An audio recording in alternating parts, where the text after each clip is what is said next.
On peut dire en résumé qu'à partir du 11 janvier et jusqu'au 9 février, nous allons avoir ici un cycle lunaire, donc un cycle émotionnel, qui nous permet de donner une base vraiment solide à notre année 2024, parce qu'on a beaucoup de planètes déjà en Capricorne. Précisément, nous avons 4 planètes en Capricorne, nous avons donc les 2 planètes de la conjonction, c'est-à-dire le Soleil et la Lune. Si vous êtes dans la longitude de Paris, c'est-à-dire si vous êtes sur le même fuseau horaire que Paris, eh bien, qui plus est, le Soleil et la Lune sont dans la maison 10, ce qui en renforce le caractère Capricorne. Mais donc, 4 planètes en Capricorne, le Soleil, la Lune, nous avons aussi Pluton et nous avons aussi Mars. Mars en Capricorne est extrêmement puissant, il est tempéré. Mars a tendance à être un petit peu agité, il peut être un petit peu dispersé, il peut être un petit peu colérique. Le côté méthodique et tranquille du Capricorne renforce très positivement Mars et le met au travail de façon très efficace. Donc ça nous fait un ensemble qui est vraiment très travailleur, très stratège, avec un côté un petit peu sombre dans la mesure où Pluton fait une conjonction à 10 degrés, où ça pourrait être un petit peu psychologique, où ça pourrait être un petit peu de l'ordre de jeu de pouvoir, mais ça pourrait être aussi, avec Pluton, un intérêt à long terme pour une croissance intérieure. Et dans cette configuration de la nouvelle lune du 11 janvier 2024, on a affaire à un général qui est hésitant en même temps. C'est un général très puissant pour les caractéristiques qu'on vient d'évoquer avant. Et c'est un général qui a intérêt justement à avancer pendant qu'il le peut, puisque dans l'année 2024, on a quand même 2 phases assez distinctes d'un point de vue astrologique qui sont... De janvier à mi-juin, on a Jupiter et Saturne qui sont en sextile. Et puis, de juillet à décembre, Jupiter et Saturne, cette fois-ci, sont en carré.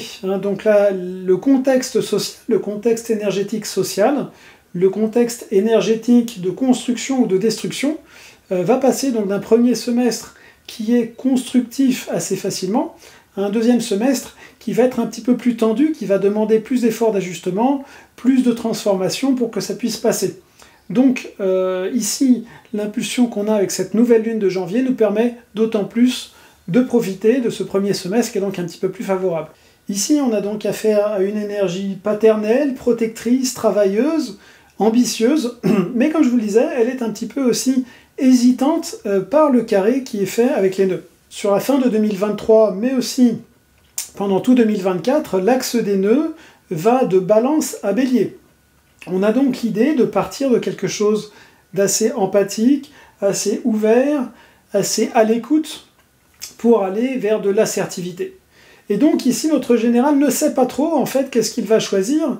Il se trouve un petit peu à la croisée des chemins, si vous voulez, un petit peu comme dans le film Les Derniers Jours de Munich, où eh bien, Neville Chamberlain, qui est le Premier ministre de la Grande-Bretagne, ne sait pas encore s'il doit déclarer la guerre à l'Allemagne nazie, ou bien s'il doit plutôt gagner du temps pour armer tranquillement la Grande-Bretagne. C'est un petit peu ça qui se passe dans cette configuration. On est dans ce genre d'archétype où on ne sait pas s'il faut aller vers des solutions diplomatiques, des solutions d'écoute, des solutions plutôt coopératives, ou bien ce serait donc le nœud sud en Balance, ou bien avec le nœud nord en Bélier auquel nous appelle 2024, où est-ce qu'il faut vraiment plutôt écouter son courage, écouter son indépendance, écouter du coup là les racines justement du Capricorne. Le Capricorne puise dans les racines pour aller manifester quelque chose de puissant à l'extérieur. C'est ce mois de l'année, le mois du Capricorne, où il n'y a plus rien en fait, il n'y a plus justement, l'arbre n'est plus que ses racines quelque part, où il puise de quoi survivre pour se régénérer. Et donc ici, aller vers le nœud nord Bélier, notre général hésite car ça demande justement à aller au-delà de la diplomatie, à aller vers cet encadrement du nœud nord par Eris et Chiron, qui est quand même un encadrement assez brutal, qui demande vraiment d'aller voir qu'est-ce qui est douloureux dans l'expression de soi pour pouvoir se manifester de façon libre. Dans cette nouvelle lune du 11 janvier, on a un personnage qui est aussi assez intéressant, qui est cette Vénus qui est en Sagittaire. Elle est dans Sagittaire, pour les longitudes françaises, elle est en maison 8, et elle est aussi en demi-carré avec Pluton. Donc on a donc un personnage qui est à la fois féminin, de par Vénus, qui est ambitieux, de par le Sagittaire, qui est mouvant, qui est positif par ce même Sagittaire, un petit peu comme une Miley Cyrus, une Scarlett Johansson, une Claire Chazal aurait ce type d'énergie à la fois Sagittaire et à la fois Scorpion. Et ici, c'est une pièce maîtresse dans cette configuration pour utiliser l'énergie astrologique de la nouvelle lune, qui va donc être, la nouvelle lune, c'est un cycle qui va colorer tout le cycle de la lune. Elle va passer à travers ces différentes phases, hein, elle va aller jusqu'à la pleine lune, et puis elle va décroître à nouveau pendant 29 jours et demi. On a ce personnage féminin à la fois ambitieux et à la fois qui choque contre l'autorité de Pluton en Capricorne, qui n'est pas d'accord avec ce pouvoir matériel du Capricorne, ce côté un petit peu rebelle. Et pour autant, ce personnage féminin, qui pour moi est quelque chose d'une Antigone, si on veut, c'est-à-dire quelqu'un qui n'accepte pas l'autorité, mais qui a un certain idéal, qu'il a envie de partager, eh bien, ce personnage féminin précisément est la clé par rapport à Chiron qui est conjoint au nœud nord. Et ce, dans la mesure où on a un trigone, et donc Vénus ici va pouvoir nous donner cette force d'exprimer, de transformer, qui va nous mener à cette authenticité qui ici est quand même demandée. Il faut savoir que les 6 premiers mois de 2024 vont chacun être assez typés dans un signe. C'est-à-dire qu'on aura à chaque fois un stellium de 3-4 planètes dans le signe où se trouve le Soleil. Donc on aura d'abord Capricorne, les 20 premiers jours de janvier, ensuite on aura un mois en Verseau, et puis on aura un mois en Poisson, et puis on aura un mois en Bélier, etc. comme ça jusqu'en juin. Et donc ici en l'occurrence pour cette nouvelle lune de janvier, par cet amas qu'on a en Terre, eh bien on a une dominante de Terre dans les énergies qu'on va recevoir dans nos chakras 2 et 3 lors de cette pleine lune et pendant tout ce mois lunaire du coup, qui nous permet donc de commencer l'année avec vraiment décision, avec force, avec un état d'esprit concret et réaliste dans nos projets.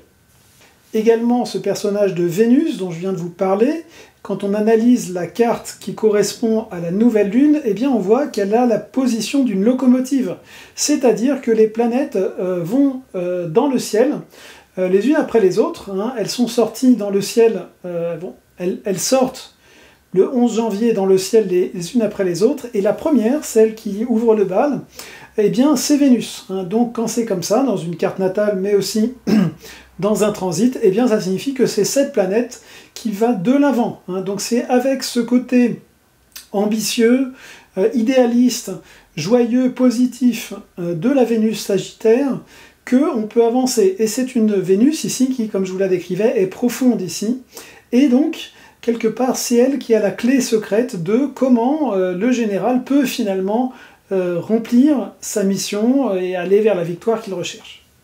Et puis j'ai envie de dire aussi, par rapport au thème de la stabilité, de la concrétisation, cette dernière lune, si vous avez un profil Terre, si vous êtes par exemple Vierge, Capricorne, Taureau, ou si vous avez beaucoup d'élémentaires dans votre carte natale, eh bien c'est l'occasion de vous remplir de ça, puisqu'on est vraiment dans les dernières heures de Pluton en Capricorne avec cette lune. Ensuite, on va y rester la grande majorité de 2024. Il y aura un passage à la fin de 2024, de nouveau Pluton Capricorne, mais ensuite, on sera pour des années dans Pluton en Verseau. Ici, donc, si les énergies du Capricorne sont quelque chose de nourrissante pour vous, c'est une occasion à saisir avant donc cette entrée en Verseau, où on aura aussi Jupiter en Gémeaux, où on aura tout un contexte beaucoup plus mobile, beaucoup plus instable, quelque part plus excitant, quelque part plus libre. Mais disons, cette nouvelle lune de janvier nous permet vraiment de faire le plein de stabilité. Inversement, dans cette nouvelle lune du 11 janvier, on a un Mercure qui est un petit peu plus hésitant. Et donc ici, on a un Mercure Sagittaire, c'est-à-dire une vision du monde un petit peu idéaliste, un petit peu religieuse, un petit peu enthousiaste, des fois un petit peu tout feu tout flamme, et puis une communication très directe qui ne prend pas de gants, mais qui en même temps est en carré avec Neptune, donc peut être dans des illusions.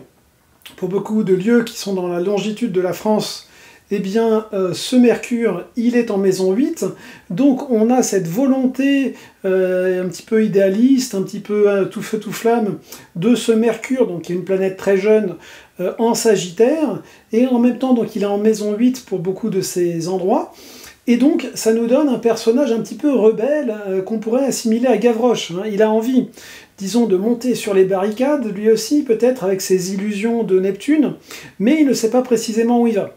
Donc, par rapport au mois lunaire qui commence le 11 janvier, attention à la communication, attention aux illusions par rapport à la vision du monde. Là encore, on va avoir une certaine tension entre la partie concrète du Capricorne, qui va vouloir des choses réalistes, des choses atterries, des choses tangibles, et puis ces éléments feu, donc Vénus et Mercure, un petit peu comme les enfants Thénardier, si on veut, un peu plus agités, un petit peu plus turbulents, mais qui ont une partie des clés nécessaires pour la réussite. Donc par rapport à ce Mercure en Sagittaire, ce sera important, je pense, de penser avant de parler. On va pouvoir facilement, disons, dire des choses inexactes ou être victime, si on peut dire, de personnes qui nous disent des choses inexactes ou floues ou un petit peu trop ambitieuses, et tempérer, disons, la communication pour ne pas rentrer, disons, dans ces illusions qui peuvent aussi porter sur la façon dont on regarde les choses. Mercure, c'est notre système sensoriel. Il peut y avoir ici des illusions dans comment on regarde les choses, et de façon implicite aussi dans la carte de cette nouvelle lune de janvier 2024, eh bien, on a l'idée que pour que le Capricorne puisse vraiment briller et se réaliser à l'extérieur, il a besoin de sa complémentarité maternelle, puisqu'il, lui, il est très paternel, très, disons, constructeur, solide, mais il a besoin de cette polarité maternelle et douce du Cancer, c'est-à-dire de la douceur de la famille, du foyer, de l'imagination. On a ça pour les villes et endroits qui sont dans la longitude de la France, puisque le Cancer est le fond du ciel, et le Capricorne est le milieu du ciel. Et pour finir, parlons de Saturne dans cette configuration. Vénus avait une importance en tant que, pour beaucoup de zones, le maître de l'ascendant. Ici, Saturne a de l'importance à la fois en tant que maître du Capricorne et en tant que maître implicite de la maison 10. Or, ce Saturne, il est dans des aspects qui sont moyens. Je vous avais dit, sur la première moitié, sur le premier semestre de 2024, il va être dans un sextile plus ou moins précis, à vrai dire de moins en moins précis, avec Jupiter, donnant quelque chose de plutôt expansif au niveau sociétal, au niveau de la construction sociale, au niveau d'entreprendre, structurer les choses. Et en revanche, ici, précisément dans cette nouvelle lune, eh bien, il entre dans des carrés, des carrés et demi et demi-carrés précisément, avec les nœuds, et il est aussi en demi-carré avec le Soleil et la Lune. Ici, ce Saturne qui est en Poisson est un Saturne un petit peu rêveur, c'est une sorte de nonchalance, une sorte de recherche spirituelle, pas forcément tout à fait encore aboutie. Ces idées pas toujours claires du Saturne en Poisson, qu'on a déjà depuis plusieurs mois, et qu'on va avoir sur 2024, eh bien, peuvent ici empêcher le fait d'atterrir vraiment des projets. Donc attention par rapport à ce mois lunaire, eh bien, à ne pas se laisser emporter dans des choses trop nébuleuses. Il faut trouver un équilibre. Ce Saturne, il est à utiliser, il y a des inspirations, il y a l'envie de quelque chose d'un petit peu plus fluide, un petit peu plus mystique, mais ça ne doit pas déraciner les besoins capricornes du moment. Et justement, ici, quand on tient compte du fait que Saturne est le maître à la fois du Soleil, de la Lune, de Mars, de Pluton, eh bien, on arrive à l'idée qu'on a une conjonction un petit peu difficile à faire entre différents facteurs, mais que finalement, ce Saturne en Poisson, œuvré par compassion, œuvré par spiritualité, œuvré par inspiration, est quelque chose de très profond, et d'important et de difficile, parce que justement, combiner quelque chose de spirituel, d'inspiré, avec cette énergie très, très pratique qui arrive, demande un véritable effort de joindre des choses qui appartiennent à des mondes différents. Pour autant, cette maîtrise d'une grande partie de la carte par Saturne nous invite à penser que c'est vraiment Saturne qui est la direction réelle, même si difficile, et donc les énergies terrestres du Capricorne ici, par la maîtrise de Saturne, doivent en fait être mises au service de choses spirituelles, tout en faisant attention à toutes les illusions que cela peut générer. Eh bien voilà, c'est ce format que j'avais envie de vous partager dans la lecture de cette nouvelle lune de 2024. Mettez-moi dans les commentaires ce que vous en pensez. Je pense vous en faire régulièrement, comme ça, des formats de nouvelle lune, pleine lune, ou de mois ou de semaines, complément d'autres études que je poursuivrai au fil de l'année 2024. Merci.